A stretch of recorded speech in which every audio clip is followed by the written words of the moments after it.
so big.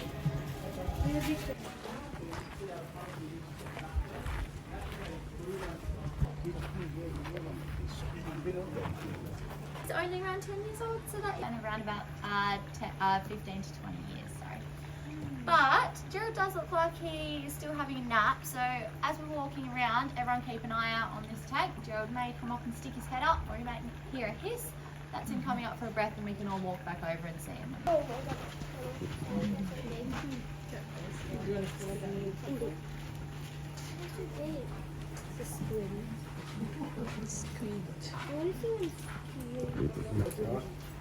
Awesome. Who here likes eating squid or going squidding?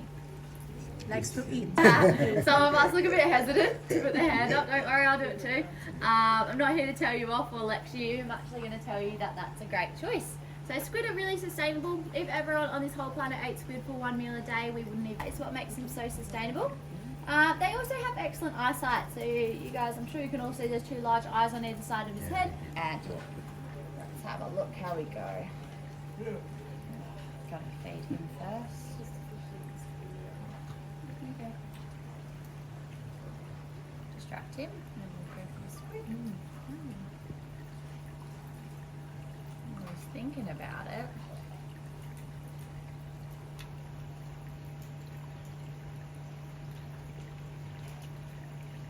He's not gone as white as he normally does, but there's a slight change in his coloration, guys.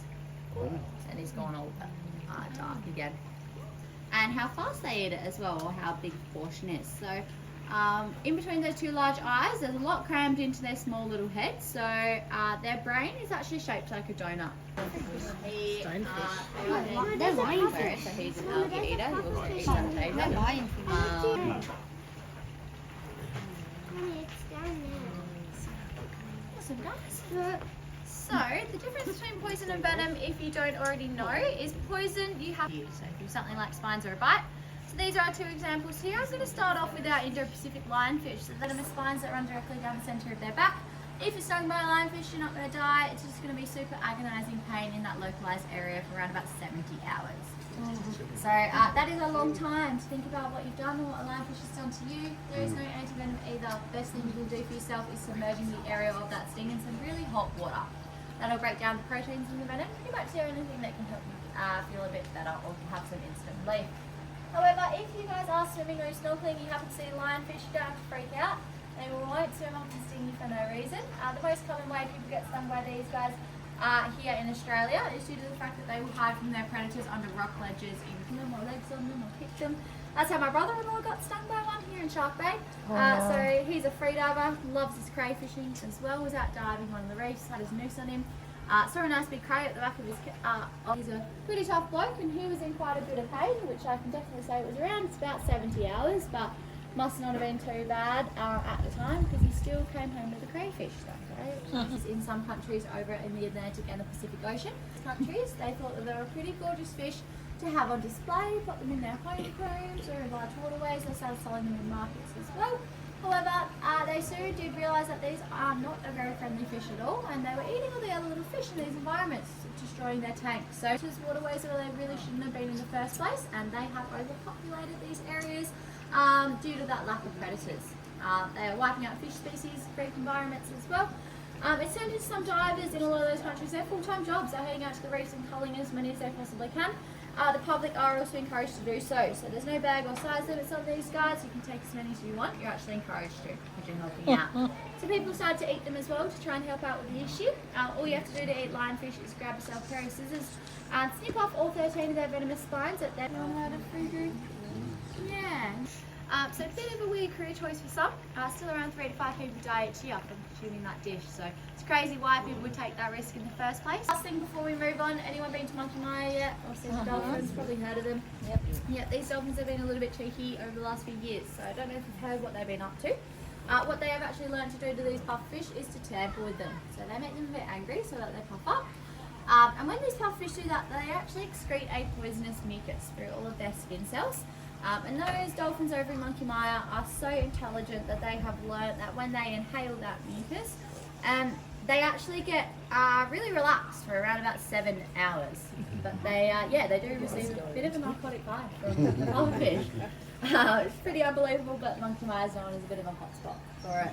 Researchers are looking into it, and the behaviour is spreading down WA's coastline, so they're all getting onto it, which is very hilarious. But we have a clownfish over here on the very left-hand side. He's a little bit segregated from the rest of them. He actually hangs out in the corner. You may see him getting a little bit bullied too. So he has been kicked out all of 4 weeks ago. That is because he got a little bit too big for his boots. Tried to compete with the male in this tank for the female, and it didn't go down too well for him because of his size. So the pair of them have been secretly feeding him for the last 4 weeks. So he can thank me later for that one. But it's a symbiotic relationship between a clownfish and their anemone. Don't know what that is. It just means that they do favours for one another. Clownfish will actually feed their anemone. So I like to say that's like them paying their rent for the day. What they should do is swim up and get this little bit of prawn off me, and then swim on down, stick it anyway to the anemone surface. Then at the end of the day, the anemone will actually close itself over and feed that little bit of food to its mouth, which is that big white thing you can see in the centre there. In return, an anemone will actually sting anything that isn't a clownfish or doesn't have their mucus protective layer. So if we were to brush past, we would actually get a pretty nasty jellyfish-like sting from an anemone. Just to let you guys know before I pop this bit in, this guy's been getting a little bit cheeky and swimming up and grabbing the food. He won't give it to the anemone because he doesn't need to pay rent if he's not living there. It's pretty fair enough. So he just legs it as fast as he can back to the corner, and we'll probably see it getting stolen off him. Let's see how we go. Oh, the female's grabbed it. She will swim it on down, and she's going to stick it there to her anemone. They may pick at it a little bit, but the majority of this prawn is going to get stuck. There's the male popped out, and then at the end of the day.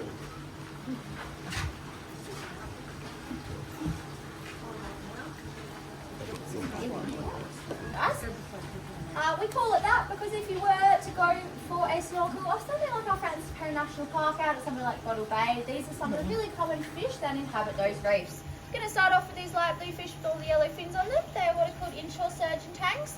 I like to call them Dory's cousins as well. Dory's also a tang species. However, these guys, being a sturgeon fish, it does mean that they do have some blade-like spines at the very tips or the very ends of their tail. So those spines, they're not venomous, they just use them as a little bit of protection and defence. They are extremely dominant and territorial out on the reef, and they can mature to around about 35 to 40 centimetres in length. So they do get quite large. We've also got another coral martin butterfly fish in here. So you may have seen one in our squid tank. We've got one down the bottom there, the yellow and orange fish with a long snout. However, this one has a name, and this is Steve. So one of the only fish to have a name, because this guy in here has quite a bit of personality. If you are swimming or you're snorkeling and you do see one, keep an eye out. You probably see them swimming along with a pair or with a partner. So when they're little or juvenile, they'll pair up for safety and protection. And then as they get older, here, blind angelfish. So it's a fish with a nice, vibrant and reflective blue colours. This species is super lucky to have this coloration, as they are mistaken for a poisonous fish by pretty much all predators or marine species. Here he comes, guys. Oh, wow. Gorgeous, yeah. So often reflective colours, distinctive dots, stripes or patterns, or especially blue, is associated with poison and used as a bit of a visual warning sign. So lucky enough, this guy, he's just bluffing, but it does mean that he gets left alone because everyone's too scared to eat him. We've also got a little juvenile mangrove jack in here, so he is just down here, down the bottom. We've got a massive mangrove jack in our predatory tank, which I'm going to show you guys all when we get there. Last but not least, we've got this weird looking thing staring at me from out of the rock. Can everyone see him? Yeah. He looks a bit strange.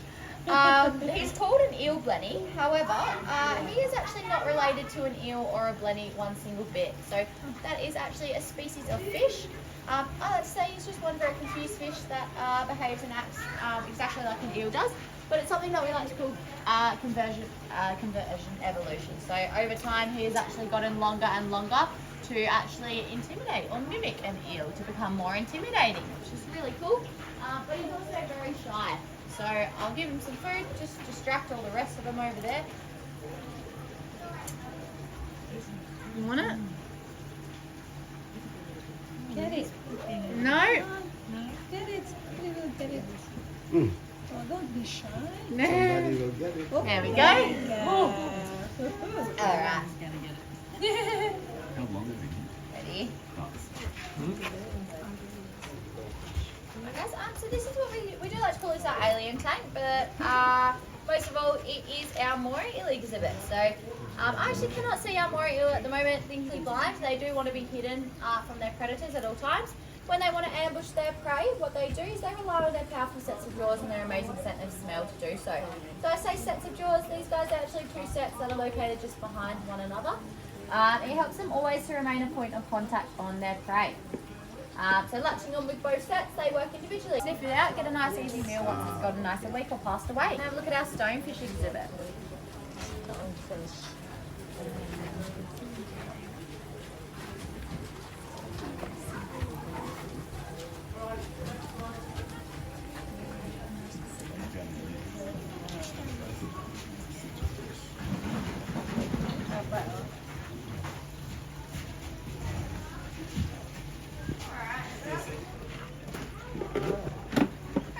Welcome to our stonefish exhibit. So we have got 6 in here.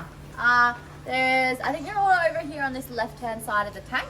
Super well camouflaged due to the fact that these guys are ambush predators. So they want to look like a rock or their surroundings. Therefore, a fish can cruise on past their face. What they will do is they can actually extend their mouth out up to a third of their body length. And stonefish can actually fully engulf a fish in around about very centre. Just make sure that we can all see it. We're watching. Can you see? Tot na eh. Ayun, nakatago. Alright, everyone. So, welcome to our shallows exhibit. This tank here pretty much completely mimics the shallow shorelines that we do have up here in Shark Bay. So if you've gone for a swim down one of the beaches on our foreshore, you'll probably know. I'll bring her up. Hello. There you go. Oh, come on. Hello, There we Marcia. go. Yeah, she's got it. So these things.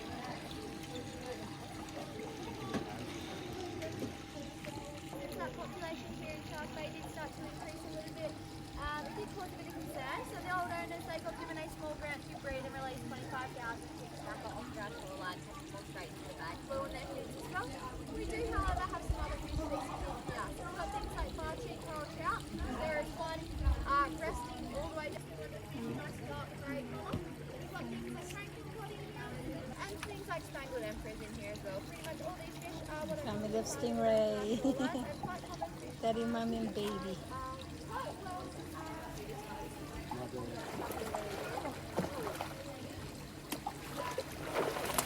Wow. Wow.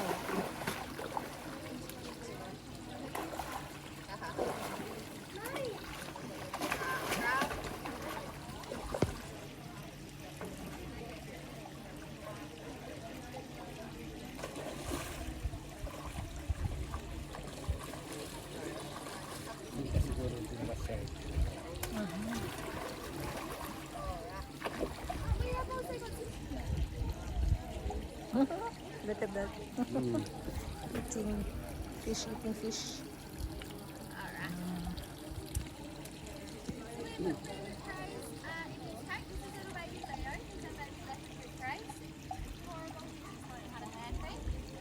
Two large ones, we've got Mola and Pinky.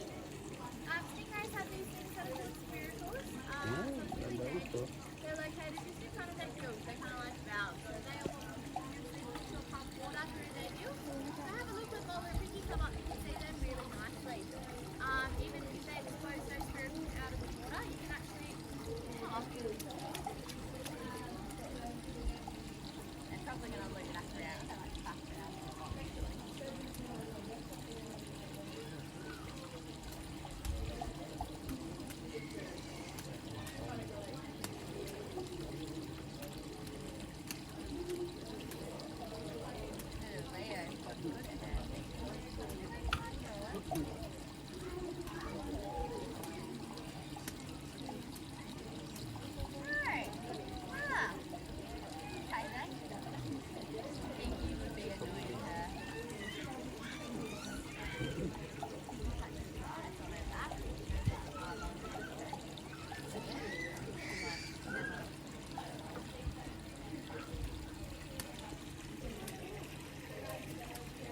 Kaya pala yung mga tissue na ginagamit nila yung pagka mag-tissue lang. Ginagamit nila yung water. Kasi sabihin ko, bakit mo ginagawa? Natataboy yung mga isda.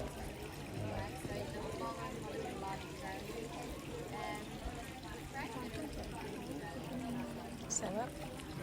Gutom ko na po. Hindi yung mga isda.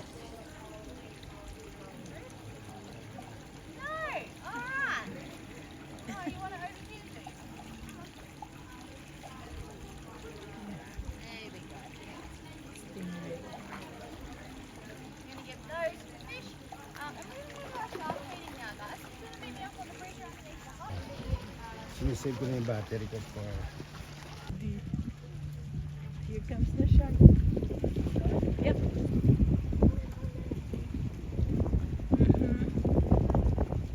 There's one up there.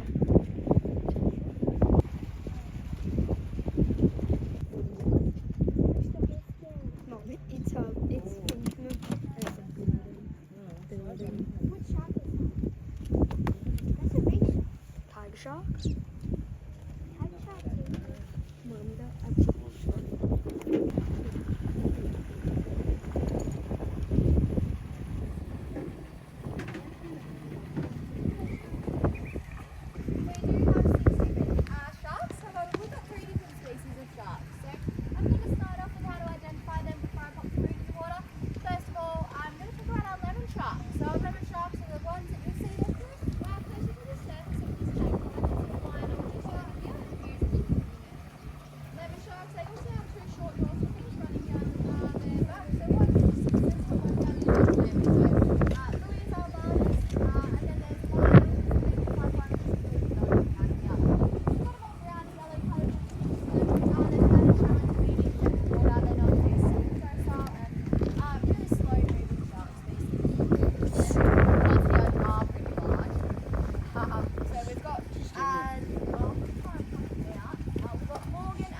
Oh, this one. Because they cruise on Mars. These went from 1.8 meters. They are really loud. They are really loud eaters, guys. That is because they have the ability to slap their stomach against their stomach wall when they do go out and target their prey. Go.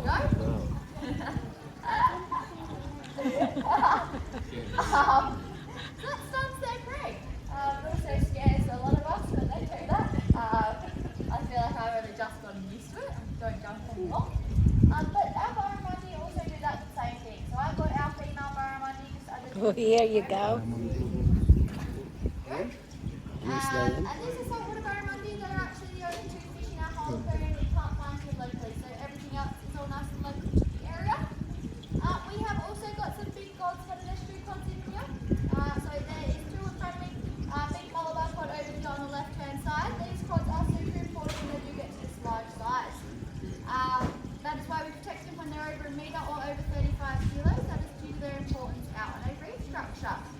So having a large fish living out there will actually entice